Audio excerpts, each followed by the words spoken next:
Olá, pessoal. Bom dia para vocês. Hoje é quinta-feira, dia 2 de outubro de 2025. São 7 horas da manhã. Nós estamos começando aqui a edição do nosso Desperta alegres com a aprovação pela Câmara dos Deputados da proposta do governo que vai isentar do pagamento de imposto de renda quem ganha até R$ 5.000 por mês. Foi uma novela a tramitação dessa ideia, não vou nem dizer do projeto, porque ela foi apresentada lá no começo do ano e o governo ficou debaixo de um tiroteio inacreditável da oposição, usaram todo tipo de artifício para tentar desqualificar essa proposta e, ao final, ainda que sob a relatoria de Arthur Lira, o texto acabou sendo aprovado ontem à noite pelo plenário da Câmara Federal, né? E foi uma vitória esmagadora, 493 votos a 0, mostrando que quando o assunto é popular, não há postura, não há divisão ideológica, não há nenhum tipo de polarização que faça com que o Congresso não se amedronte perante a opinião pública, né? Afinal de contas, respeito pelo voto é bom e o povo gosta. E foi o que aconteceu. Então nós tivemos essa importantíssima vitória do governo na Câmara. Ainda não é uma vitória definitiva porque falta a tramitação no Senado, onde certamente esse assunto também vai passar sem nenhuma dificuldade, visto o caráter de benefício popular que ele agrega, né? E o benefício é muito amplo, né? São pelo menos 15 milhões e meio de brasileiros que têm dificuldade para pagar as contas, para pagar o aluguel, a prestação do apartamento, a hipoteca, e vão ter uma folga agora a partir do ano que vem por causa dessa boa novidade que nos deu ontem o Congresso Nacional. E junto com o pacote veio uma medida que é absolutamente necessária, que é a imposição de critérios para o reajuste da tabela do imposto de renda. Como é que nós chegamos até aqui? Gente que ganha tão pouco pagando tanto imposto. Justamente porque os governos não têm nenhuma lei que os obrigue a fazer a correção da tabela do imposto de renda. Então ela vai sendo encostada ali ano a ano, inflação muito alta, 10% num ano, 7% no outro, e assim ao longo das eras, essa defasagem vai se acumulando e sacrificando essa população que agora finalmente deixa de pagar o imposto de renda, né? É assim que começa o nosso programa de hoje. E, além disso, no Supremo Tribunal Federal continua a discussão de algo que é imprescindível nesse momento, que é a natureza da relação de trabalho entre os entregadores e os transportadores de pessoas, que são basicamente motoboys e motoristas de praça, de táxi da Uber, que querem que a Justiça reconheça que há um vínculo de trabalho entre eles e as plataformas para as quais prestam serviço. Ontem, os advogados das partes e os chamados amicus curiae, que são os advogados que têm interesse em participar dessa causa, apresentaram seus argumentos perante o Supremo Tribunal Federal e isso continua acontecendo hoje durante a sessão da tarde, né? Então vai ser uma discussão muito importante, necessária, e vamos ver o que o Supremo Tribunal Federal pode fazer para tentar restabelecer o mínimo de dignidade para essa massa enorme de trabalhadores. Hoje seriam pelo menos 1,5 milhão no Brasil, né, e sem nenhum direito a nada. E aí quero lembrar o seguinte, que o fato de não terem direitos trabalhistas onera também a sociedade, porque pensa bem em como é que é o trabalho de um motociclista, um entregador do Rappi ou da Uber, que são as duas partes ativas, no polo ativo desse processo. O motociclista, quando se acidenta, ele não pagou a Previdência Social, não pagou o SUS, não pagou nada, mas ele vai ser atendido no hospital porque o atendimento médico no Brasil é universal. Então, com isso, a sociedade vai arcar com um tratamento que não tem um financiador por trás. E o incrível é que os motoristas de aplicativo e também os motoboys expressam com muita veemência que não querem ser seletistas, né? E aí, na origem dessa falta de vontade de ter mais direitos, é que reside o problema. Por que essa gente não quer ter direito a uma aposentadoria no futuro? Por que essa gente se recusa a financiar a saúde do Brasil, né? Ontem isso entrou na pauta de discussão do Supremo Tribunal Federal e nós vamos ver tudo isso hoje aqui nesta edição que está começando agora, tá? Mas eu prometi para vocês, vou cumprir. Cadê? Põe aqui, Alex, ó, na outra câmera, para eu poder falar juntinho para as pessoas. Aí, beleza. Seguinte, ontem nós tivemos aqui uma prova de fogo na abertura do programa. O nosso querido Alex, que compõe a amostra do Instituto Data Alex SEDLEX, que é o nosso instituto de pesquisa aqui, sempre com muita honestidade a gente fala, o Data Alex Sedlex, a base de entrevistados dele só composta por uma pessoa, que é o próprio Alex. Você está acostumado a ver. Aparece aí, Alex, deixa eu ver você aí. Aí, olha só, esse rosto do Alex não corresponde à alegria que vai no coração deste ser hoje. E já já nós vamos falar por quê. Mas sim, ontem nós fizemos aqui um desafio. Aparece aí, Alex, eu estou falando com você, homem. Isso. Foi mal. Olha só, por quê? Porque eu falo sempre aqui, como é um único entrevistado, né, a margem de erro do nosso instituto é muito alta, é 50%, porque eu erro ou acerto. E ontem ele fez uma série de apostas nos resultados dos jogos de futebol que aconteceram ontem à noite. Foram 6, né, Alex? Isso mesmo, 6 jogos. 6 jogos. E aí nós vamos conferir quanto é que deu de acerto, né, a previsão do Instituto Datalex Sedlex, que é o nosso instituto aqui do Desperta. Alex, bom dia para você, tudo bem? Feliz da vida, né? 3-0 para o Palmeirão ontem, hein? Esse sim, pelo menos você acertou, hein? Sim, bom dia, Panuns, bom dia, comunidade. Ontem foi um jogo muito difícil ali no início. Eu lembro que ontem eu falei no Desperta que o Palmeiras, se não fizesse um gol no início do jogo, poderia se complicar, mas aconteceu aquilo que eu imaginei. O Palmeiras fez um gol no início do jogo com o Flaco Lopes, e nisso facilitou bem a vida. Foi mais sorte do Palmeiras por conta que a defesa do Vasco ajudou um pouquinho, Panuns. E o Palmeiras ganhou de 3-0 ontem. Então essa felicidade reflete muito bem o que aconteceu. Não teve gol contra não, né? Não, foram 2 gols do Flaco Lopes e o Vitor Roque fez o terceiro gol para nos próximo aos 30 minutos que eu tinha falado ontem na nossa previsão aqui do Desperta. Então vamos ver, primeiro vamos conferir o que foi que o Alex disse ontem, para que a gente possa saber exatamente quanto ele acertou e quanto ele errou. Bota aí o vídeo pra gente da sua própria gravação, Alex. Vamos lá. Eu acho que o Mirassol vai ganhar do Red Bull Bragantino pela campanha campanha inacreditável do Mirassol. O Palmeiras acho que ganha do Vasco. O Sport eu creio que ganha do Fluminense por jogar lá na Ilha do Retiro. Ali o jogo entre Internacional e Corinthians acho que vai ser um empate. Botafogo e Bahia é um empate também, porque nenhum dos dois clubes está jogando bem, mesmo o Bahia ganhando do Palmeiras. Foi um jogo para empate ali. E eu creio que ali vai ser um jogo para empate ou vitória do Grêmio, para não. E Alex, agora esse aqui é o Alex hoje, tá, gente? Esse que vocês viram agora foi o Alex ontem. O que você acertou, o que você errou? Então, Panuzio, vamos lá. Ontem teve 6 jogos, eu tive 50%, lembrando que nosso Data Alex, a margem é 50%, e ontem eu acertei 3 jogos dos 6. Então vamos lá, Panuzio. Então Mirassol tá dentro da margem de erro, que é de 50%. Né? Isso, ou acerta ou erra. Isso. Vai lá. Então, Panos, eu tinha falado que o Mirassol ia ganhar do Red Bull Bragantino, porém foi um empate 1-1. O Red Bull Bragantino começou ganhando, porém o Mirassol fez com um golaço do Reinaldo, empatou. O Vasco e Palmeiras ficaram no... O Palmeiras ganhou de 3-0, o gol do Flaco Lopes e Vitor Roque. O Palmeiras chega à segunda colocação e fica a 2 pontos do Flamengo. O Sport ficou no empate com o Fluminense, um gol no finalzinho. O Internacional e o Corinthians ficou no empate, esse eu acertei. O Botafogo ganhou de 2-1 do Bahia, nisso eu tinha falado que seria empate e foi vitória do clube carioca. E o Santos e Grêmio ficou no empate, porém aí eu fiquei um pouquinho em cima do muro, eu falei que seria empate ou vitória do Grêmio, então foi esse empate. O Grêmio começou ganhando e no finalzinho o gol do Lautaro Dias, o Santos chegou ao empate, Panunzio. Então ficamos em 50%, quer dizer, está dentro da margem de erro, portanto, vamos considerar que o Instituto Data Alex, Sedlex, acertou dentro da margem de erro. É igualzinho fazem os outros institutos. Parabéns, Alex. Agora vamos falar do jogão do Palmeiras ontem. Isso. Pode mostrar, arreganha esse sorriso aí, e pode abrir o peito e, se quiser até chorar de emoção, está liberado. Então, Panuso, a dupla Flaco Roque, é assim que eu renomeio eles. Eles estão em uma crescente, Panuso. Ontem, o Palmeiras, no início do jogo, aos 7 minutos, já fez um golaço com o Flaco Lopes, que recuperou no lançamento do Rafael Veiga. O Lucas Oliveira, o zagueiro do Vasco, tocou a bola. E nisso, o Flaco Lopes saiu sozinho cara a cara e deu um chutinho no canto esquerdo ali do goleiro do Vasco e fez o primeiro gol. Em seguida, teve outra falha também da defesa do Vasco e o Flaco Lopes fez o segundo.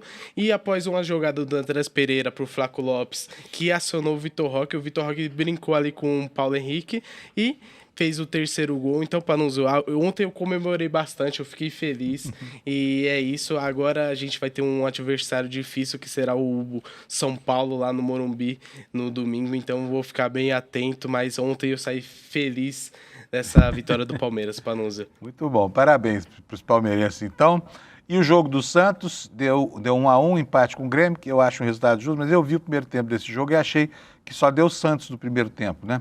Isso. Então, justo não foi. Agora, pergunto para você, cadê o Neymar, hein, Alex? Onde é que está ele? Então, Panuso, como sempre, o Neymar tá numa lesão, ali tá de férias prolongadas.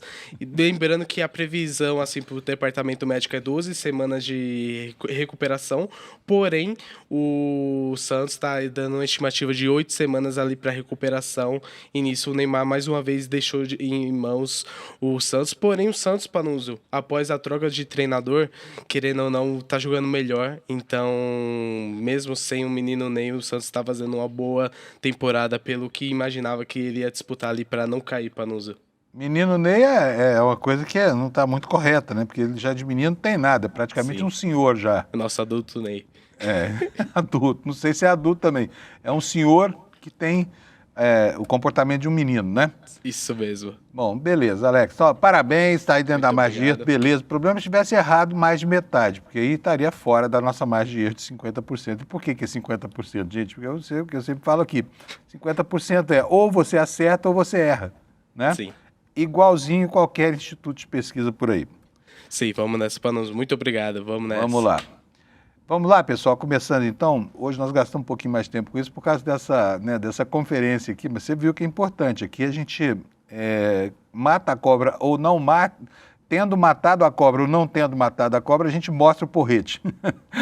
E aí o porrete do Alex está cantando de acordo com o esperado, né? Ele acerta metade das previsões, mas foi mais fraco do que normalmente tá? Porque normalmente ela acerta tudo.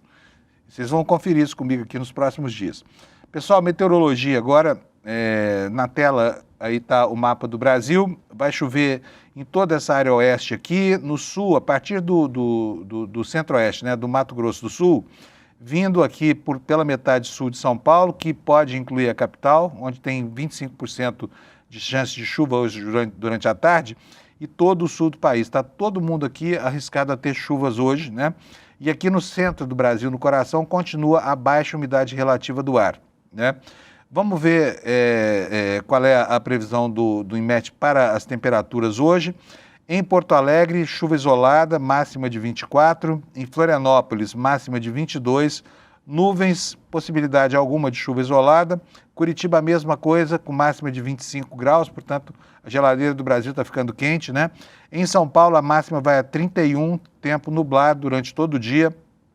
No Rio de Janeiro também, tempo nublado, com máxima já acima dos 30 graus, 31 no caso de hoje.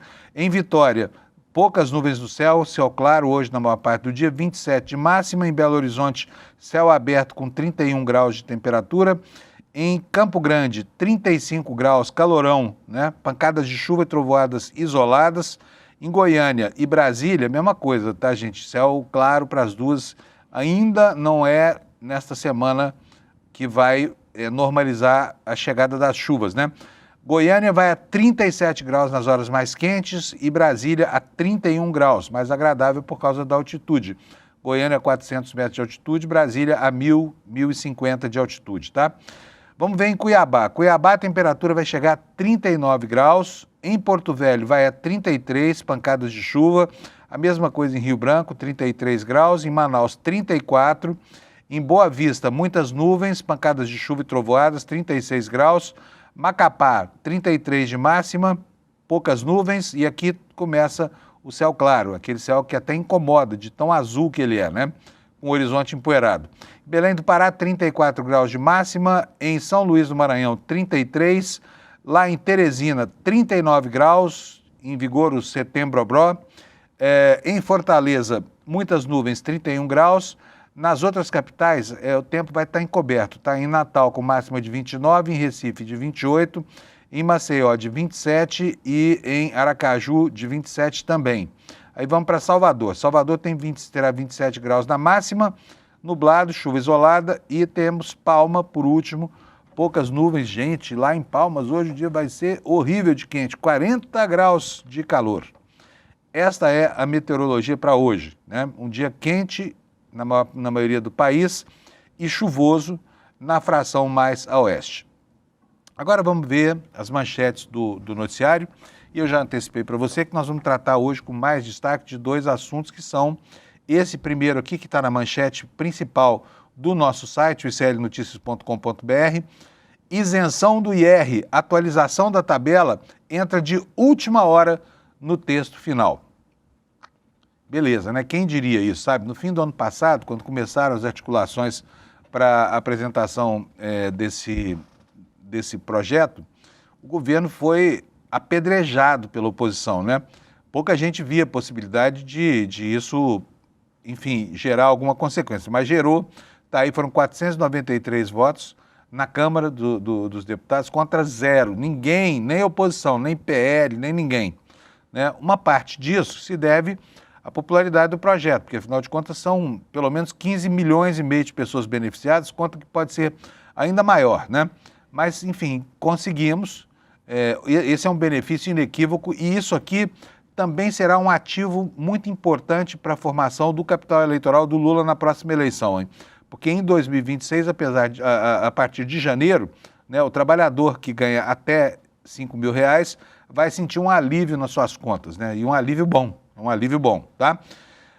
O segundo destaque é este aqui, olha, como você sabe, o ICL produz documentários, né, que são propostas muito sérias, investigações jornalísticas importantes para discutir temas atuais. E o tema que o Eduardo Moreira e a Ju Baroni elencaram para este momento é a situação da Argentina. Nosso vizinho aqui, né, vive uma situação tão diametralmente oposta à do Brasil.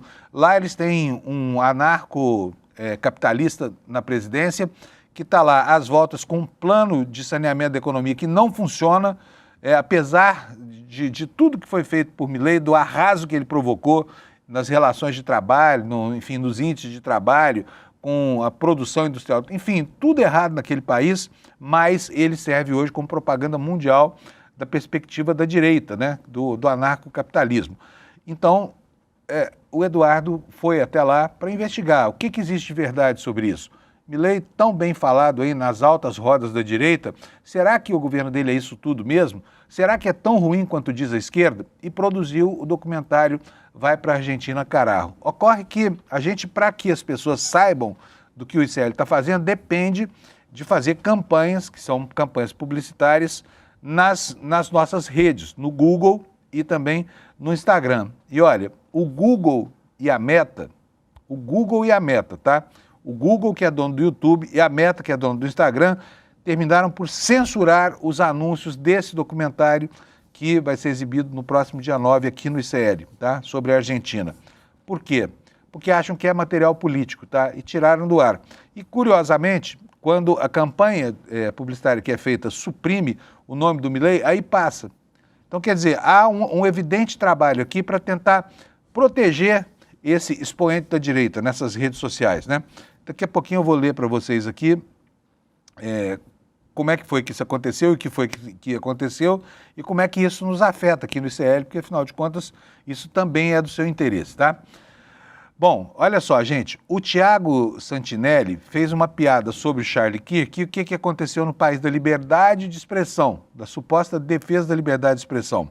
Cancelaram o visto dele, tá? Porque não se pode falar desse Martin Luther King de Araque, que foi o Charles Kirk, que infelizmente foi assassinado, e aqui ninguém aprova assassinato de ninguém, mas transformar um racista, xenófobo, um homem que cultuava as armas e que pregava abertamente o ódio, é um absurdo, né? Tentar transformar um homem com esse perfil numa espécie de Martin Luther King da direita. Estão tentando lá nos Estados Unidos.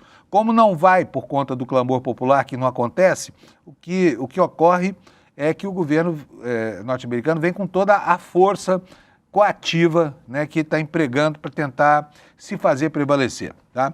Outra manchete: dormir pouco faz mal, a ciência mostra que a sensação de disposição pode enganar. Esse aqui é um problema que me afeta pessoalmente. Como você está acordado aí muito cedo, é provável que você também tenha esse tipo de problema, né? Eu, por exemplo, durmo muito tarde. Eu vou dormir meia-noite, por aí, 11h30, meia-noite, para acordar às 4 horas da manhã. Como é que é a sua vida?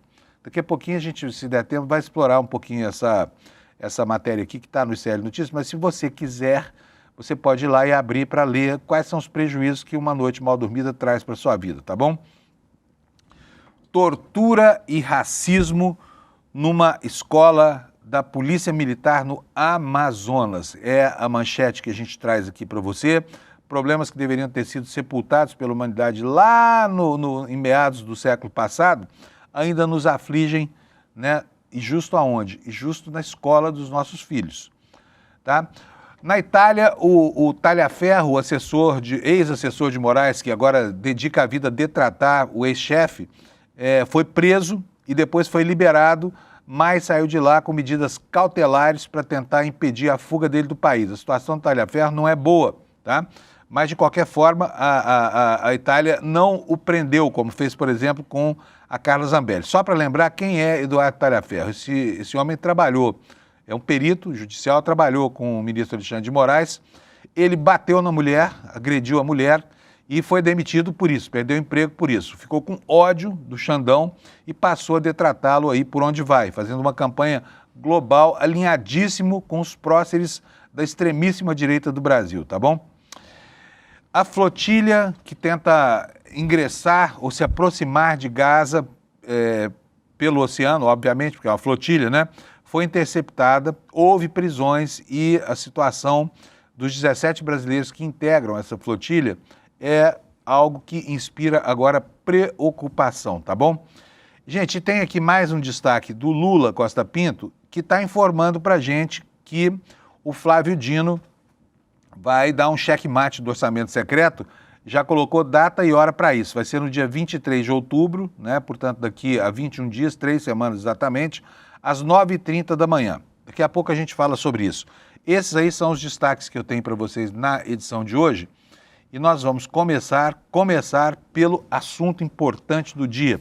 Esse assunto que vai reverberar muito ao longo dos próximos meses, especialmente no ano que vem, na medida em que se aproxime a eleição. Põe na tela para a gente, Alex, por favor.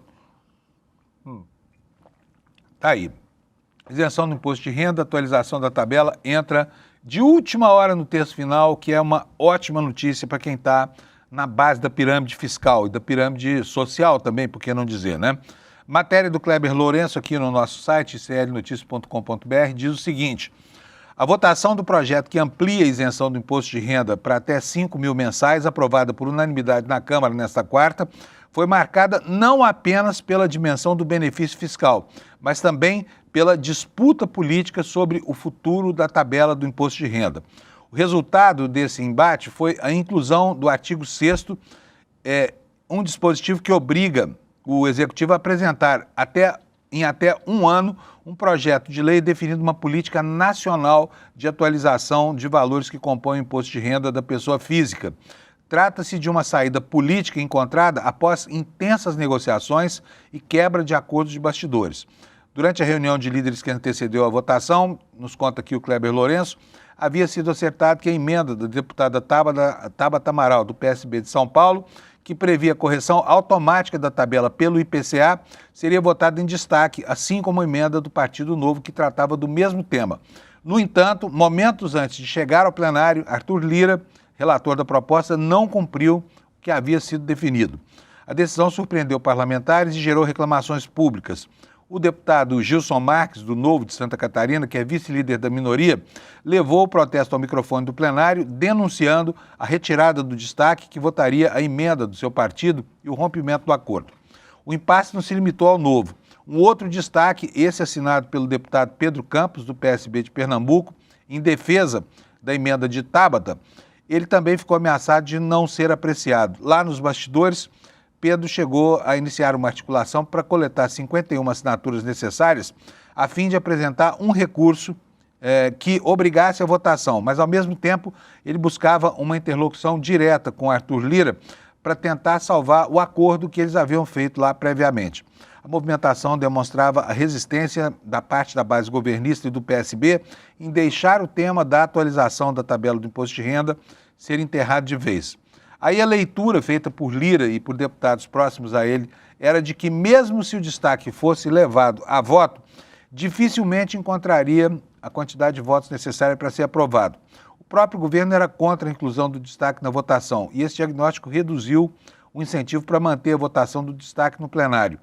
Com o acordo desfeito, cresceu a pressão dentro do PSB para encontrar uma solução que não deixasse o partido exposto. E foi nesse contexto que surgiu a alternativa de inserir um dispositivo no próprio texto final, obrigando o governo federal a enviar ao Congresso em até um ano uma proposta estruturada de correção da tabela, saída que foi considerada mais pragmática e menos arriscada do que forçar uma votação que estava, afinal, fadada ao fracasso. Então esse foi o bastidor dessa negociação, que termina com a promessa de que no próximo ano será feita aí uma regra que vai assegurar a correção da tabela do imposto de renda, porque, afinal de contas, isso também é justiça tributária, né? Ainda que os economistas digam que indexar essa tabela pode criar situações embaraçosas para o governo, especialmente nas crises de liquidez do Tesouro Brasileiro. Bom, vamos lá. Isenção da tabela do IR garantido, nos diz aqui o Kleber Lourenço. O arranjo político consolidou-se rapidamente. Pedro Campos, que inicialmente ameaçava recorrer, passou a articular pela redação final do artigo 6º. Esse dispositivo, que não fixa um índice específico nem define a forma de atualização, transfere para o Executivo a responsabilidade de formular a política e de enviá-la ao Legislativo. Manobra preserva a pauta de atualização da tabela, mas empurra para um novo capítulo a ser debatido futuramente em condições menos tensas e com a chancela do governo federal. Gente, vocês se lembram, no fim do ano passado, quando essa proposta começou a ser apresentada, porque ela foi formalizada em março, mas ela começa a ser discutida já no fim do ano passado, né? A pedreira que o governo enfrentou, né? Todo tipo de aleivosia, o Nicolas Ferreira, principalmente com a molecagem que lhe é habitual, veio com aquele vídeo fake que alcançou uma visualização absurda. Isso acabou encantoando o governo e fazendo com que o governo recuasse, né, muitas vezes aí, tanto em relação ao PIX quanto em relação a esse assunto do imposto de renda para até 5 mil. Mas a tese era tão popular que não houve como, né? Não houve como, e o governo conseguiu amealhar os votos necessários aí, porque ninguém no Congresso Nacional ousou sequer votar contra, nem o Nicolas Ferreira, tá? Vamos colocar aqui, porque no finzinho do ano passado, o governo apresentou algumas medidas em conjunto, né? Uma delas era, por exemplo, o estabelecimento de mecanismos para fiscalização do PIX. Vou até pedir para o Alex colocar aqui para a gente aquele vídeo do Nicolas, que alcançou essa visualização absurda, para que a gente possa rever o que esse deputado teve a coragem de falar sobre a proposta do PIX. Bota para nós, por favor, Alex. O governo quer saber como você ganha 5 mil e paga 10 mil de cartão, mas não quer saber como uma pessoa que ganha um salário mínimo faz para sobreviver pagando luz, moradia, educação, compra do mês e gás. Esse é o questionamento, tem sido feito nas redes sociais e faz todo sentido, e eu te explico o porquê. O governo Lula vai monitorar seus gastos com cartão de crédito e PIX, que movimentam acima de 5 mil reais para pessoas físicas e 15 mil para empresas. Isso todo mundo já sabe. E não, o PIX não será taxado. Mas é bom lembrar que a comprinha da China não seria taxada, foi. Não ia ter sigilo, mas teve. Você ia ser isento do imposto de renda, não vai mais. Ia ter picanha, não teve. O PIX não será taxado, mas não duvido que possa ser. Enfim, quem será mais afetado com essa medida será o trabalhador informal. Feirantes, o seu João que vende picolé como ambulante, motorista de Uber, pedreiros, entregadores de iFood. Todos aqueles que lutam diariamente para ganhar vida honestamente vão sofrer. Esses trabalhadores que já vivem no aperto agora terão suas movimentações vigiadas como se fossem grandes sonegadores. Se fizer uma vaquinha para pagar o churrasco, vai ser complicado de explicar no imposto de renda. Aí aconteceu por quê? Porque essa gente mentirosa queria colar no governo a pecha de tributador de tudo, né? Dizendo que o governo ia taxar o PIX, coisa que não aconteceu.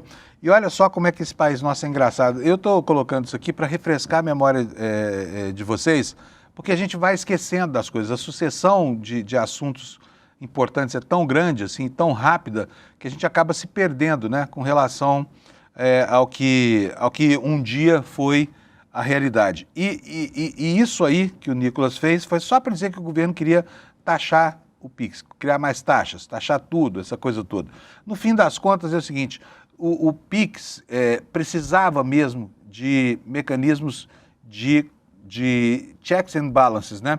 Por quê? Porque está sendo usado pelo crime organizado, junto com fintechs desonestas, para esquentar dinheiro dos criminosos, dos mafiosos brasileiros, né?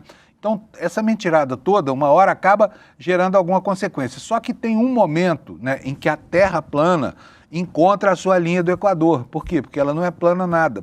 E esse encontro da linha do Equador foi exatamente esse momento em que o Congresso inteiro se curva a essa iniciativa do governo, que foi taxada de eleitoreira e tudo mais, e acabou acontecendo, né? Para a felicidade de quem precisava mesmo ficar livre da tributação. E olha, e o melhor disso tudo é que o seguinte, vocês se lembram que o Ciro Nogueira, do PP, veio até aqui em São Paulo conversar na Faria Lima com a nata da banca brasileira, prometendo a eles que rico não pagaria imposto no Brasil. O ICL conseguiu a gravação dessa reunião e colocou no ar para vocês. Você se lembra disso? Nessa época, ele já dizia, olha, contra esse imposto não há o que fazer, todo mundo vai votar a favor dele. De fato, aconteceu. Mas não faltaram tentativas de excluir os mais ricos do pagamento do imposto de renda. E esse pagamento é um pagamento tão tímido, sabe? Basta lembrar o seguinte, todo mundo que... A maior taxa de contribuição vai ser aplicada para rendimentos acima de 100 mil reais por mês, ou 1 milhão e 200 mil reais por ano, tá? 1 milhão e 200 mil reais por ano. E qual vai ser a alíquota? Vai ser de 10%.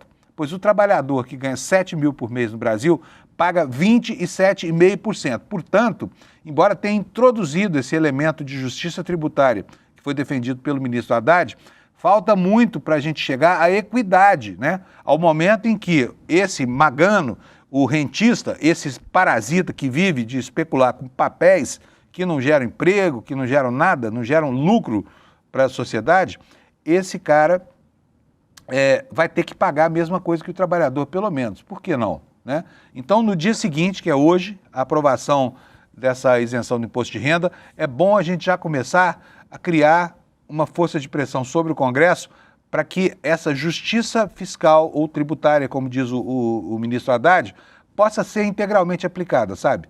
Para que as pessoas possam pagar, pelo menos, as pessoas lá do pico da pirâmide, os 140 mil mais ricos do Brasil, possam pagar não 10%, mas possam pagar muito mais do que isso, possam pagar a mesma coisa que paga hoje imposto de renda do trabalhador humilde, tá? O motorista de ônibus, né? O auxiliar de laboratório, o professor. Por que que o sujeito que é especulador com papéis pode ter o privilégio de pagar só 10% do que ganha a título de dividendos, por exemplo, né? Então, já estamos aqui encadeando aqui a próxima luta, tá? A próxima luta. Mas foi uma grande vitória, considerando o ambiente de adversidade que já havia quando o Congresso começou a discutir esse assunto, quando o governo disse que ia apresentar esse assunto. E eu quero dar os parabéns para o ministro Haddad, porque defendeu com galhardia as suas posições até chegar esse momento de ontem. Agora vamos para uma notícia complicada aqui, que é a relação de arbítrio, né, do Google e da Meta para definir o que pode ser anunciado, tá? Estamos falando de publicidade, não estamos falando de conteúdo jornalístico. Está aí a manchete para você, Google e Meta censuram anúncios do documentário do ICL sobre a Argentina. E aqui nós vamos mostrar isso porque esse é um fato mesmo a ser noticiado, porque se trata de censura, mas já pedindo a sua ajuda para espalhar a notícia desse documentário, já que, né, a publicidade ficou prejudicada e muita gente não vai saber. Então, se você puder informar as pessoas da ocorrência, da data e principalmente do link para fazer inscrição para assistir a esse documentário sobre a Argentina, que daqui a pouco eu vou dar, você está nos fazendo um grande favor aqui, um favor para toda a nossa comunidade. O que foi que aconteceu? Vou ler aqui para você a matéria como está no nosso site. A campanha de promoção nas redes do documentário Vai para a Argentina, Carajo, que será lançado pelo ICL na quinta-feira, dia 9, foi prejudicada por decisão da Meta e do Google, que pararam de veicular anúncios sobre o filme. Postagens apresentando o trailer do documentário, que aborda o descontrole das políticas econômica e social de Javier Milei, foram classificadas pelas plataformas como propaganda política e proibidas de serem veiculadas. Aqui uma declaração do Eduardo Moreira, né, que ficou, obviamente, muito aborrecido com isso que aconteceu. O que ele nos disse? Isso nos causou um estranhamento, porque é um documentário como o que a gente fez sobre Cuba, por exemplo, e não tivemos os mesmos problemas. Quer dizer, quando o assunto diz respeito a um país socialista, eles não se importam nem com críticas, nem com nada. Mas quando é sobre o ícone da direita mundial, né, o Javier Milei, aí sim eles brecam. O anúncio foi encaminhado para ser veiculado na categoria entretenimento, mas tanto a Meta quanto o Google não permitiram catalogar esse segmento, rejeitando e desabilitando a veiculação do anúncio do documentário. O que diz aqui a mensagem que você está vendo aí na sua tela? Olha, está aqui, ó. Essa é a mensagem que foi retornada pelo sistema, né? Eu não sei se essa aqui é a do Google ou se é a da Meta, mas enfim, o que está escrito aqui é o seguinte: não é possível habilitar o anúncio com a avaliação do anúncio rejeitado. Se o anúncio foi rejeitado em análise mais recente, está desabilitado atualmente. Para veiculá-lo, faça as mudanças necessárias no conteúdo ou crie outro anúncio, crie outro anúncio, né? Por quê? Está aqui em cima a explicação, olha. Determinamos que esse é um anúncio sobre temas sociais, eleição ou política. Portanto, você deve escolher temas sociais, eleições ou política na categoria de anúncio especial, informou o Instagram. Eles estão considerando que isso aqui é campanha política, quando na verdade não é campanha política coisíssima nenhuma. É um documentário jornalístico, é um trabalho feito em loco, em campo, de reportagem, né? E que não poderia receber esse tipo de restrição. Mas vamos lá. Então aqui, olha, as peças que o Eduardo Moreira e a equipe do CL fizeram veicular, né? E as pessoas não vão poder ver por causa dessa encrenca armada aí pela Meta e pelo Google. Então nos ajude a divulgar esse documentário que vai ao ar no dia 9, como eu falei. E se você quiser passar também o nosso link, olha, tá aí embaixo da sua tela, tá aqui, ó, despertaicl.com.br, tá? Eu vou voltar a falar nisso no encerramento do programa, que é a hora em que a gente faz aqui o nosso marketing aqui no ICL, tá bom? Gente, vamos para a próxima notícia. Eu quero falar com vocês agora, não põe na tela ainda não, tá, Alex? Quero falar para vocês sobre o que está ocorrendo lá no Supremo Tribunal Federal. Ontem, o ministro Fachin presidiu a sua primeira sessão importante, né, como presidente do Supremo Tribunal Federal, e levou para a abertura dessa sessão um processo que nasceu a partir de duas reclamações de entregadores do Rappi e da Uber. Esses entregadores entraram na justiça reivindicando vínculos empregatícios e acabaram fazendo com que em todas as instâncias tivessem ganho de causa. E as empresas foram recorrendo até que os recursos chegaram ao Supremo Tribunal Federal e agora os ministros estão lá discutindo, a partir desses dois casos, se assiste ou não razão aos motoqueiros. É preciso lembrar aqui, antes de começar a falar da batalha na Justiça, que o governo brasileiro tentou, no ano passado, enviar um projeto de lei para que esses entregadores pudessem ter um mínimo, né, de acesso àquilo que o Estado brasileiro provém. Por exemplo, aposentadoria e também saúde, né, o SUS. Justo eles que vivem, têm uma profissão tão arriscada. Mas isso foi muito mal recebido, inclusive pela própria categoria. Na época, mais de 75% dos motoboys do Brasil que se mobilizaram nas grandes capitais brasileiras diziam que não queriam a CLT. E é curioso entender como é que essa gente abre mão de direitos que são tão positivos para eles mesmos, né? Como, por exemplo, o direito de ter lá na frente a chance de ter uma aposentadoria quando ficar velhinho, né? Porque se atualmente são jovens e tudo mais, o tempo vai passar e vai pegar essa gente desassistida lá na frente, né? E, bom, o assunto entrou em julgamento ontem lá no Supremo Tribunal Federal. E começamos ouvindo as opiniões dos vários interessados nessa causa. Eu vou até mandar aqui para o Alex e o Anderson uma relação de VTs que eu vou exibir a partir de agora, porque eu quero que vocês conheçam as posições, tá? Anderson e Alex, me confirmem aí, na hora que vocês receberem aí, o primeiro vídeo é o pejotização do advogado da Rappi, tá? Chama Vitral, tá na ponta da linha. Então vamos ver aqui, porque é o seguinte, muita gente interessada nessa questão no Brasil. Ontem, por exemplo, falaram como amicus curiae, né? Ou seja, amigos da corte, como pessoas que não fazem parte da lide, mas se associam a ela porque têm interesse. Falaram lá, advogados, por exemplo, da Federação das Indústrias do Rio Grande do Sul. Aí você pergunta, mas o que a Federação das Indústrias do Rio Grande do Sul tem a ver com uma ação de um motoboy contra a RAP, que não, eles são meros prestadores de serviço, não tem nenhuma relação formal com o setor industrial, mas estava lá o advogado da FIEGS, dando a posição da FIEGS como amigo da corte. Daqui a pouquinho a gente vai ver a posição dele. Mas eu quero mostrar para vocês primeiro a manifestação do advogado que representava ali a RAP nesse recurso contra os entregadores dessa plataforma, tá? E vocês vão ver que é incrível, é incrível. Sabe qual é a diferença entre um trabalhador seletista, na visão da RAP, e um trabalhador desse que não tem direito a nada, que são os que eles contratam? Sabe? A diferença entre um e outro é que o entregador da RAP pode ir à escolinha ver o balé da filha. É basicamente isso que disse o advogado da RAP, que se chama Dr. Vitral. Vamos ver o que ele disse.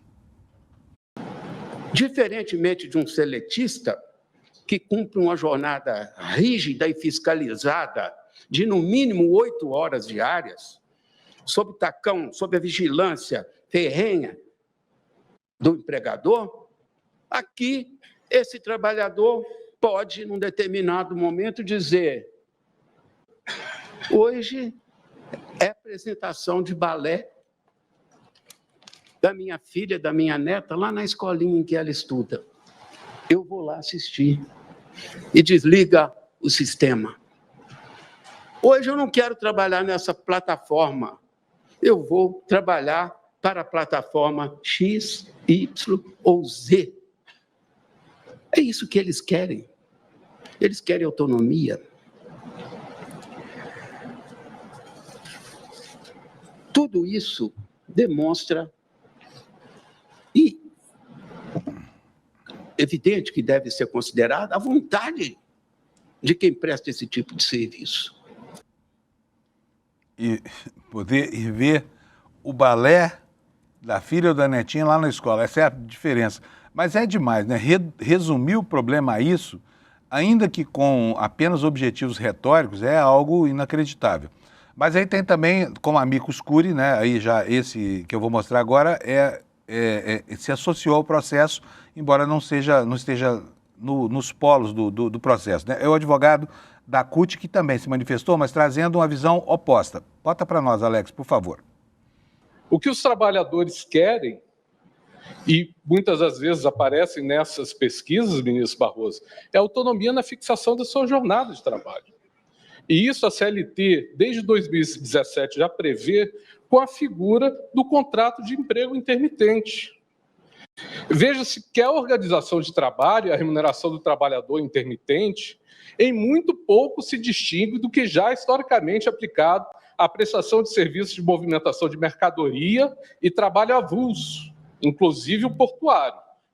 Importante frisar que o artigo 34 do artigo 7º da Constituição Federal garante ao trabalhador avulso a igualdade de direitos entre o trabalhador com vínculo empregatício permanente. Bom, você sabe que esses entregadores sequer têm um sindicato no Brasil, né? Não conseguiram se organizar a ponto de ter um sindicato. Portanto, eles não têm uma representação corporativa formal, né? Mas eles tiveram que se defrontar nesse processo com advogados de grandes corporações.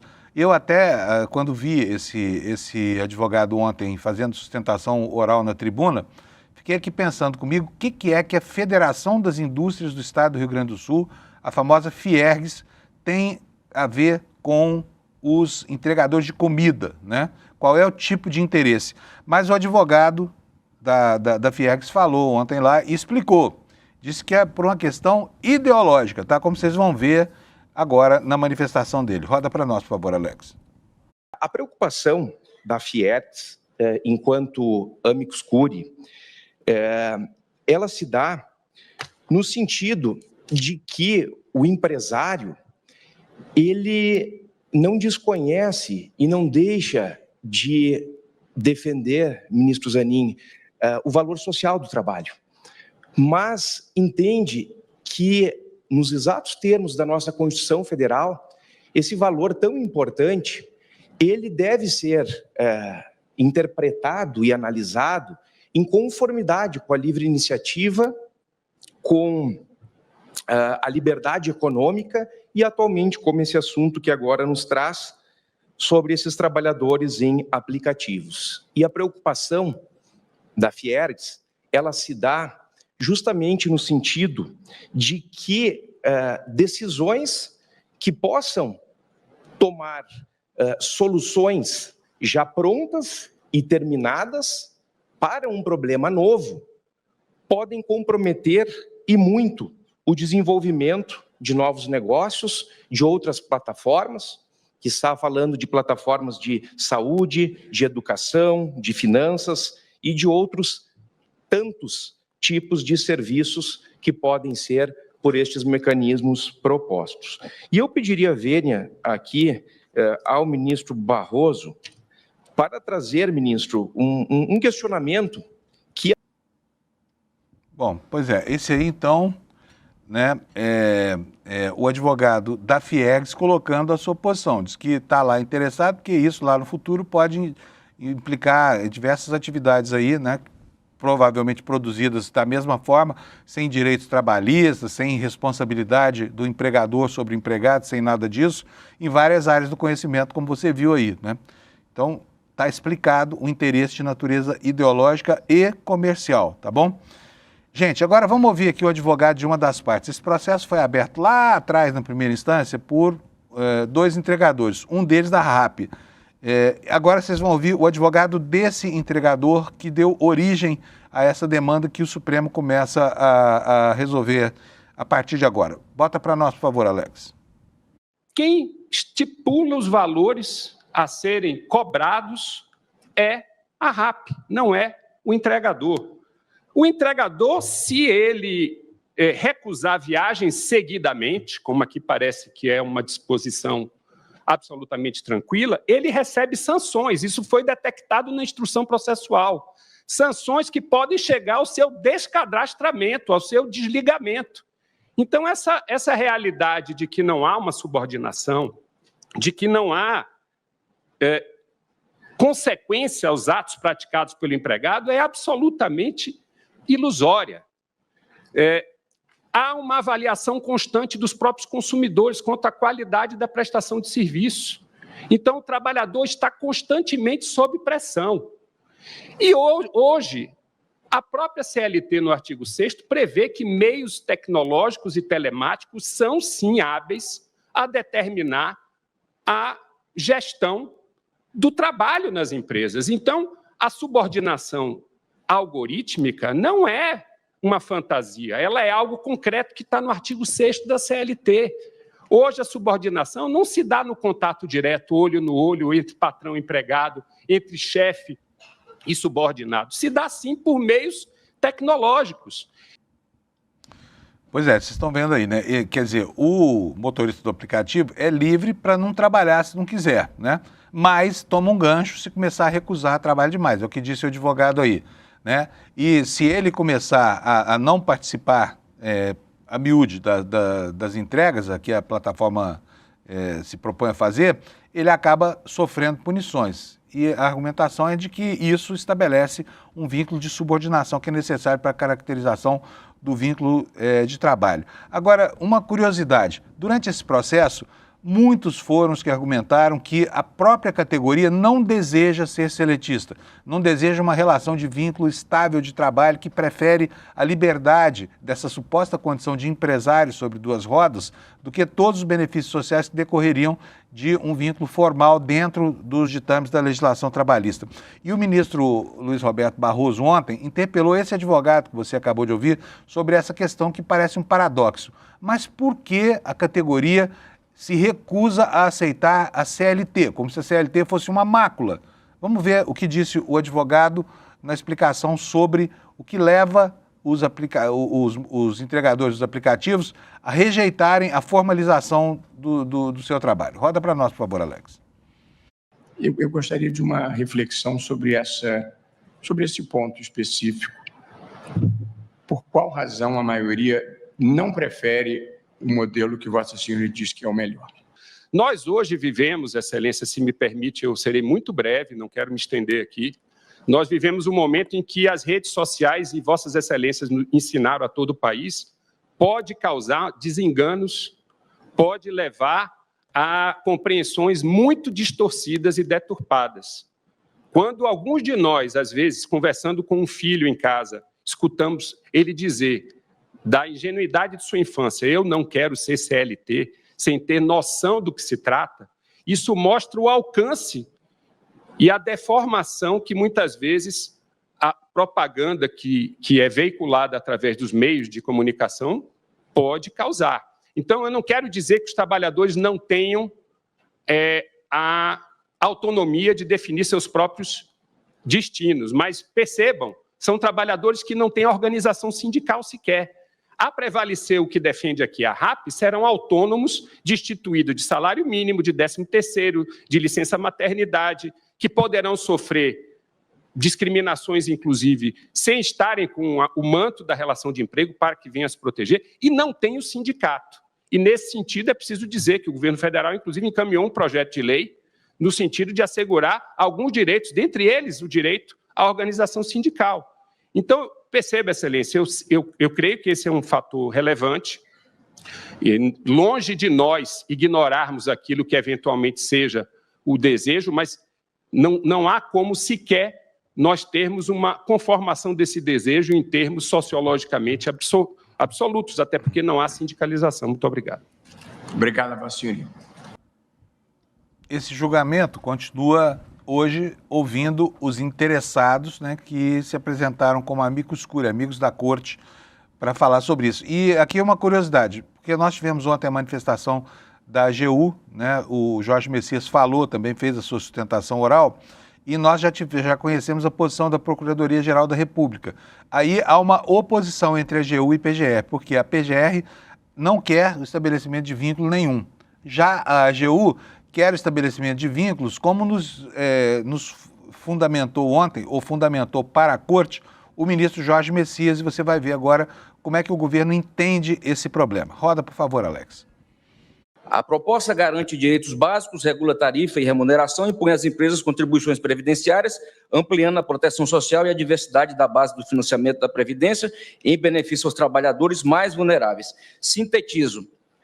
Deve ser assegurado um piso remuneratório reajustado com base preferencialmente na Política Nacional de Reajuste do Salário Mínimo, um limite de horas de conexão à plataforma por dia, a garantia de recolhimento de contribuições previdenciárias na forma da legislação em vigor, um seguro de vida e de proteção à invalidez, a garantia de representação por entidade sindical e de negociação coletiva, espaços de descanso e de apoio à atividade do trabalhador, e o incentivo à capacitação e à formação profissional dos trabalhadores, visando ao desenvolvimento de habilidades técnicas de segurança no trânsito. Portanto, me refiro aos botes salva-vidas e aos coletes.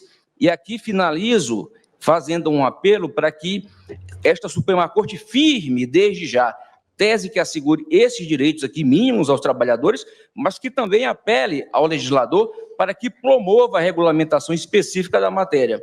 Lembrando-se que há mais de uma dezena de proposições legislativas em trâmite e, em boa medida, veiculam os direitos aqui colocados.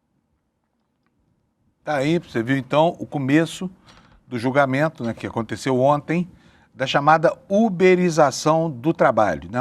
Um tema importante, diz respeito diretamente a mais de 1,5 milhão de entregadores, mas diz respeito a você também. As plataformas dos aplicativos estão dizendo que vai ser o caos se isso acontecer. Se obrigarem a gente a vincular, assinar a carteira desses trabalhadores, ainda que com vínculo temporário, né, com um trabalho intermitente, que já é, enfim, aceito pela legislação trabalhista no Brasil, que foi bastante modernizada.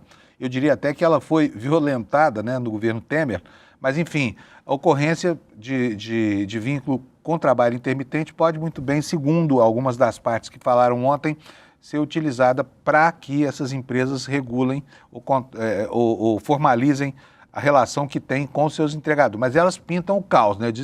A Uber diz que vai aumentar 34% a tarifa, que 50 mil pessoas podem perder o emprego no Brasil e tudo mais, vai ser um pandemônio, né? Aguardar um pouco. A gente não sabe o que vai sair desse julgamento. A gente não sabe, não tem a mínima ideia de que posição terão os 11 ministros do Supremo. O que se sabe é que o assunto precisa, sim, ser debatido, porque, afinal de contas, nós temos aí uma legião de pessoas no Brasil prejudicadas pela precarização do trabalho. E como é que vai resolver o problema, né? eu diria que até contra a vontade de uma expressiva maioria dessas próprias categorias que não enxergam valor nenhum em vínculo de formalização do trabalho, tá? Bom, são 7h55, eu tenho muita coisa para falar, não vai dar tempo, infelizmente. Nós temos que... Eu vou optar aqui por trazer para vocês uma atualização sobre a história da intoxicação por metanol, porque ontem aconteceu mais uma morte em São Paulo, foi noticiada mais uma morte. Agora já são, como você vê aí na manchete do G1, 43 notificações por intoxicação por metanol no Brasil. 39 desses casos aconteceram aqui no estado de São Paulo e há casos também no estado de Pernambuco, né? A matéria do G1 nos conta que em São Paulo são 10 os casos confirmados com metanol, 29 em investigação ainda. Em Pernambuco são 4 casos suspeitos e foi registrado um novo óbito em São Paulo, enquanto outros 7 seguem sendo investigados no país, né? O Brasil registrou aqui, segundo o G1, 43 notificações de intoxicação por metanol até essa quarta-feira, de acordo com o Centro Nacional de Informações Estratégicas em Vigilância à Saúde. 39 em São Paulo, como eu falei, 4 em investigação em Pernambuco e foi registrada mais essa morte em São Paulo. E, bem, ainda não se chegou à fonte da contaminação. Essa que é a questão. E continua acontecendo a corrida entre o governo federal e o governo do estado de São Paulo para tentar localizar onde o problema nasce. Ainda não há nada em vista, embora quase 50 estabelecimentos comerciais já tenham sido fechados cautelarmente pelas vigilâncias sanitárias, pelos órgãos de fiscalização do governo, né?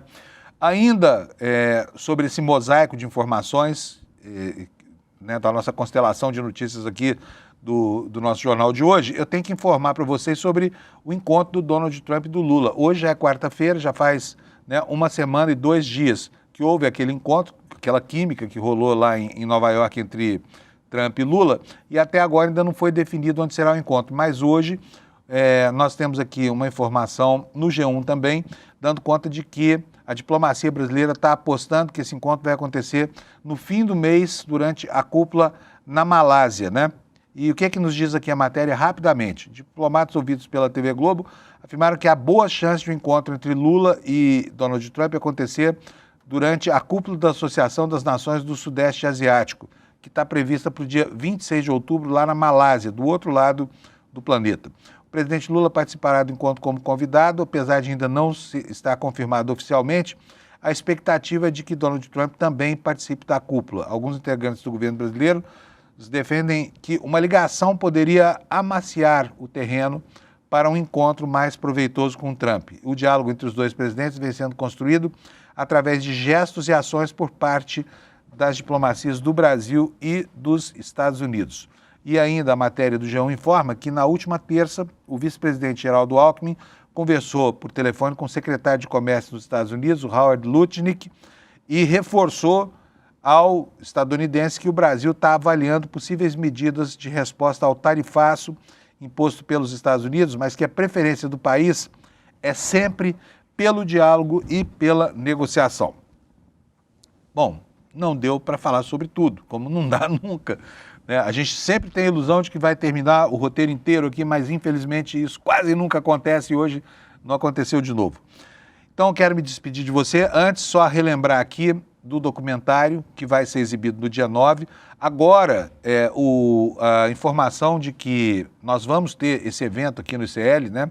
O lançamento desse filme no dia 9 é muito importante. Por quê? Por causa da impossibilidade gerada nos anúncios, né, do documentário. Então você, por favor, se você puder distribuir esse link, despertaicl.com.br, para os seus amigos, vai ajudar mais gente a se informar sobre isso. E olha, nada melhor do que ter uma boa visão por dentro, né, feita pela nossa postura crítica aqui, pelo nosso jornalismo muito sério, de mostrar o que realmente acontece, tá? Só assim você vai ficar sabendo o que acontece lá na terra onde o presidente tem a mania de, para qualquer frase que diga, encerrar como carajo. Então, nesse caso, vai para a Argentina carajo o nome do nosso documentário, tá bom? Dia 9 de outubro, semana que vem, né, daqui a 1 semana exatamente, às 20 horas, né, na próxima quinta-feira, a gente conta com a sua ajuda para divulgar isso aí, tá bom?